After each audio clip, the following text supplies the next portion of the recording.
Hello creative friends! Do you struggle using paper clay in silicone molds? Today I am going to test out a couple household products in the silicone molds so that we can get the best result and stop wasting all of that clay. I will also share a few more tips along the way, so stick with me and let's get started.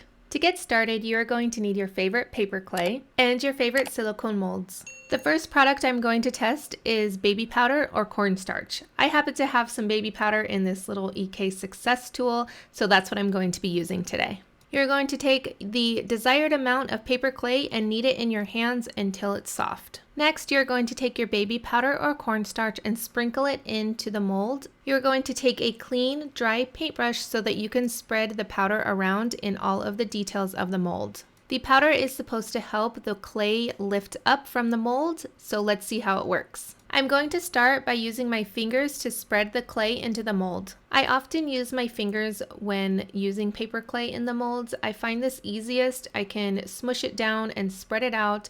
I am just rubbing my fingers on top of the clay, and then that way it flattens it out and then I can get rid of the excess. Another way you can spread out the clay in the mold is using a scraper tool. I found it really easy to use, and I love that I was able to get all of the excess off and smush more down if need be. But truth be told, I still love using my hands.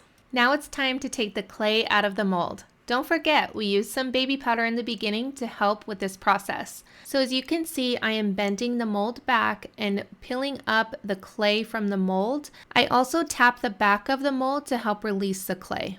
You are definitely going to need some patience if you use the powder, but as you can see, it is ripping and it's not coming out of the mold very well. I don't mind the imperfections and the rips in the paper clay. I actually think it adds interest and character to the project. If you are looking for a better result, stick with me because now we are going to use oil.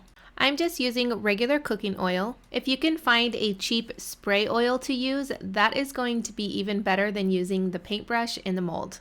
But I'm all about using what we have on hand, so I'm just going to stick with my regular cooking oil and this paintbrush. You want to make sure that you are spreading the oil in all of the details in the mold. You're going to take your clay and work it in your hands until it's soft. Then I like to roll it out like we did in elementary school when we were making snakes in art class. This is going to help fit the clay into the longer design. And again, we are going to use our fingers and scrape off all of the excess. I find scraping the excess clay off and smushing it into the mold is really relaxing to me. I do not know why. If you take your fingers and rub the clay in a circular motion, it's going to make the back of the clay really smooth. But again, you can always use a scraper tool if you don't want to use your hands. I am going to use a scraper tool one more time just to make sure all of the excess clay is off. And then I'm going to use my fingers again and smooth it back out.